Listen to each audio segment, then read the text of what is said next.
Hello, അടുത്ത പ്രോബ്ലത്തിലേക്ക് കിടക്കാം നമ്മൾക്ക്. അപ്പോൾ നമ്മളടുത്ത ഇല്ലസ്ട്രേഷൻ നോക്കുകയാണ്. Illustration number 3. Illustration number 3 question എന്താണെന്ന് വെച്ച് കഴിഞ്ഞാൽ XYZ limited is constructing a custom made machine for a customer. XYZ limited എന്ന് പറയുന്ന ഒരു കമ്പനി കസ്റ്റമർക്ക് വേണ്ടി ഒരു കസ്റ്റമൈസ്ഡ് മെഷീൻ പ്രിപ്പയർ ചെയ്യണം, കൺസ്ട്രക്ട് ചെയ്യണം, which will take 2 years to complete. അപ്പോൾ ആ ഒരു കസ്റ്റമൈസ്ഡ് മെഷീൻ്റെ പ്രത്യേകത എന്ന് വെച്ച് കഴിഞ്ഞാൽ 2 വർഷം എടുക്കും അതിൻ്റെ കംപ്ലീഷന് വേണ്ടി. The company has an enforceable right to payment for performance completed to date.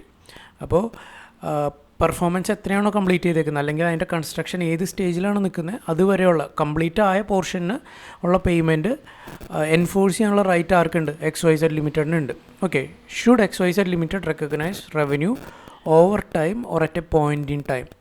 അപ്പോൾ നമ്മൾ റവന്യൂ റെക്കഗ്നിഷൻ 5 സ്റ്റെപ്പ് മോഡൽ പഠിച്ചപ്പോൾ നമ്മൾ കണ്ടായിരുന്നു 2 രീതിയിൽ റവന്യൂ റെക്കഗ്നൈസ് ചെയ്യാം. പോയിൻ്റ് ഇൻ ടൈം, ഒരു പെർട്ടിക്കുലർ പോയിന്റിലാണെങ്കിൽ, അല്ലെങ്കിൽ ഓവർ ടൈം. ഓക്കെ, അപ്പോൾ പോയിൻ്റ് ഇൻ ടൈം എന്ന് പറഞ്ഞു കഴിഞ്ഞാൽ സപ്പോസ് ഒരു മൊബൈൽ ഫോൺ മേടിച്ചു, അതിൻ്റെ പ്രൈസ് കസ്റ്റമർ സെല്ലർക്ക് കൊടുത്തു.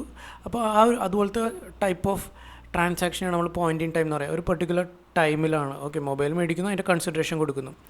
അതേസമയം കൺസ്ട്രക്ഷൻ ഓഫ് ബിൽഡിംഗ് ഒക്കെ ആണെങ്കിൽ ഓവർ ടൈം, അല്ലെങ്കിൽ കുറേ ടൈം എടുക്കും അതിൻ്റെ കംപ്ലീഷന് വേണ്ടി, അല്ലേ? അപ്പോൾ അങ്ങനത്തെ ട്രാൻസാക്ഷൻസ് റെക്കഗ്നൈസ് ചെയ്യേണ്ട ഓവർ ടൈമാണ്.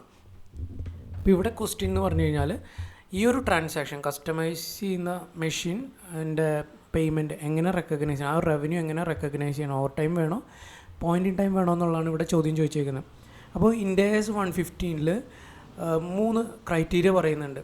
ഓക്കെ, അതിലേതെങ്കിലും ഒരു ക്രൈറ്റീരിയ മീറ്റ് ചെയ്ത് കഴിഞ്ഞാൽ ആ ഒരു റവന്യൂവിനെ ഓവർ ടൈം റെക്കഗ്നൈസ് ചെയ്യാം. അതായത് ഗ്രാജ്വലി റെക്കഗ്നൈസ് ചെയ്യാം.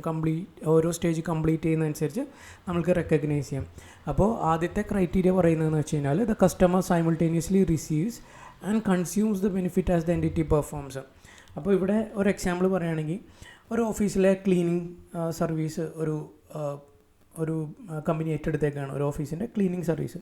അപ്പോൾ അവർ ഓഫീസ് ക്ലീൻ ചെയ്യുന്നു, അതിൻ്റെ ബെനിഫിറ്റ് കസ്റ്റമർക്ക് അപ്പം തന്നെ കിട്ടുകയാണ്, അല്ലേ? Receives instantly. അപ്പോൾ ഇമ്മീഡിയറ്റ്ലി എന്ത് ചെയ്യുകയാണ്? അതിൻ്റെ ബെനിഫിറ്റ് കൺസ്യൂം ചെയ്യുകയാണ്.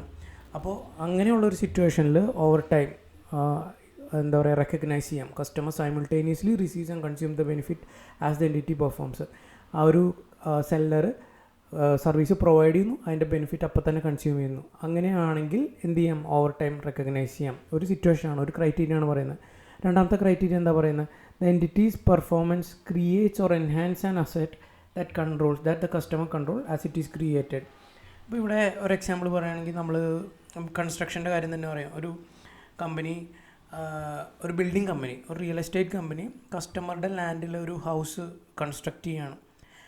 കൺസ്ട്രക്ഷൻ പ്രോഗ്രസ് ചെയ്യുന്ന സ്റ്റേജിൽ, ഓരോ സ്റ്റേജിലും ഹൗസിൻ്റെ കൺസ്ട്രക്ഷൻ പ്രോഗ്രസ് ചെയ്യാണ്. ആർക്കായിരിക്കും ആ ഒരു ഹൗസ് ആരുടെ കൺട്രോളിലായിരിക്കും വരിക? കസ്റ്റമറുടെ കൺട്രോളിലായിരിക്കും, അല്ലേ?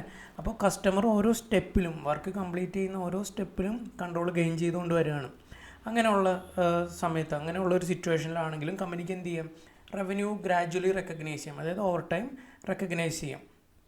ഇനി മൂന്നാമത്തെ ക്രൈറ്റീരിയ പറയുന്നതെന്ന് വെച്ച് കഴിഞ്ഞാൽ, asset has no alternative use to the entity. Okay, വേറൊരു യൂസും എൻറ്റിറ്റിക്ക് ഇല്ല. അതായത് ഇവിടെ നമ്മുടെ എക്സാമ്പിളും നോക്കുകയാണെങ്കിൽ, മെഷീൻ കൺസ്ട്രക്ട് ചെയ്യുന്നു, കസ്റ്റമൈസ് ചെയ്യണം. അപ്പോൾ ആ എൻറ്റിറ്റി, XYZ ലിമിറ്റഡ് എന്ന് പറയുന്ന ഒരു കമ്പനിക്ക് വേറെ ആൾട്ടർനേറ്റീവ് യൂസ് ഒന്നുമില്ല. എന്ന് വെച്ചാൽ വേറൊരാളുടെ കസ്റ്റമറുടെ രീതിക്ക് വേണ്ടി കസ്റ്റമൈസ് ചെയ്യണം. Okay, and the entity has enforceable right to payment for performance completed to date. എൻറ്റിറ്റിക്ക് പെർഫോമൻസ് എത്രത്തോളം കംപ്ലീറ്റ് ചെയ്തിട്ടുണ്ടോ അതിൻ്റെ പേയ്മെൻറ്റ് എൻഫോഴ്സ് ചെയ്യാനുള്ള റൈറ്റുമുണ്ട്. അപ്പോൾ അസറ്റിന് വേറെ ആൾട്ടർനേറ്റീവ് യൂസ് ഇല്ല എൻറ്റിറ്റിനെ സംബന്ധിച്ച്. രണ്ടാമത്തെ, പേയ്മെൻറ്റ് പെർഫോമൻസ് കംപ്ലീറ്റ് ചെയ്തതിൻ്റെ ബേസിസിൽ എൻഫോഴ്സ് ചെയ്യാനുള്ള റൈറ്റും ഉണ്ട്. ഇവിടെ നമ്മുടെ എക്സാമ്പിളിലാണെങ്കിൽ മെഷീനറി കസ്റ്റമൈസ് ചെയ്യണം, ഒരു മെഷീൻ കസ്റ്റമൈസ് ചെയ്യണം ഒരു ക്ലയൻറ്റിൻ്റെ സ്പെസിഫിക് ഇൻസ്ട്രക്ഷൻ പ്രകാരം. അപ്പോൾ ആ മെഷീൻ ക്ലയൻറ്റിന് മാത്രമേ ഉപയോഗിക്കാൻ പറ്റുള്ളൂ. It cannot be sold to anyone else. വേറെ ആർക്കും അത് സെല് ചെയ്യാൻ പറ്റില്ല. മാത്രമല്ല, ക്ലയൻറ്റ് ആ പ്രൊജക്റ്റ് ക്യാൻസൽ ചെയ്യുകയാണെങ്കിൽ കമ്പനിക്ക് എന്ത് ചെയ്യാം? XYZ ലിമിറ്റഡിന് ലീഗൽ റൈറ്റ് ഉണ്ട്. എത്രത്തോളം വർക്ക് കംപ്ലീറ്റ് ആയോ അതിൻ്റെ പേയ്മെൻറ്റ് റിസീവ് ചെയ്യാനുള്ള റൈറ്റ് ഉണ്ട്. അതായത് ആ റൈറ്റ് എൻഫോഴ്സ് ചെയ്യാൻ പറ്റും, ലീഗലി എൻഫോഴ്സ് ചെയ്യാൻ പറ്റുന്ന ഒരു റൈറ്റാണ്.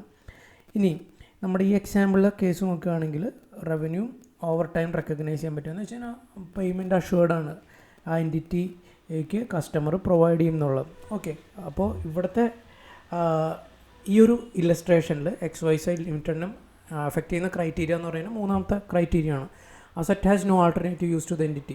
XYZ ലിമിറ്റഡിന് വേറൊരു യൂസും ഇല്ല. ആ ഒരു മെഷീൻ കിട്ടിക്കഴിഞ്ഞാൽ അത് ആ ഒരു കസ്റ്റമർക്ക് വേണ്ടി മാത്രമേ പറ്റുള്ളൂ. വേറൊരു കസ്റ്റമർക്ക് ആ ഒരു മെഷീൻ കൊടുക്കാൻ പറ്റില്ല. എന്ന് വെച്ച് കഴിഞ്ഞാൽ കസ്റ്റമൈസ് ചെയ്യണം.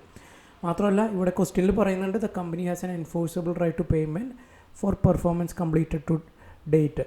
അപ്പോൾ മൂന്നാമത്തെ ക്രൈറ്റീരിയ ഇവിടെ സാറ്റിസ്ഫൈ ചെയ്യുന്നുണ്ട്. അതുകൊണ്ട് തന്നെ കമ്പനിക്ക് എന്ത് ചെയ്യാം, should XYZ limited recognise revenue over time or at a point in time എന്ന് ചോദിച്ചു കഴിഞ്ഞാൽ നമ്മൾ എന്ത് പറയണം, XYZ limited should recognise revenue over time എന്ന് നമ്മൾ പറയണം. ഓക്കെ, അങ്ങനെയാണ് നമ്മളിവിടെ റവന്യൂ റെക്കഗ്നൈസ് ചെയ്യുന്നത്. ഈ ക്വസ്റ്റ്യനിൽ എന്തെങ്കിലും ഡൗട്ട് ഉണ്ടെങ്കിൽ ചോദിക്കുക കേട്ടോ. Thank you.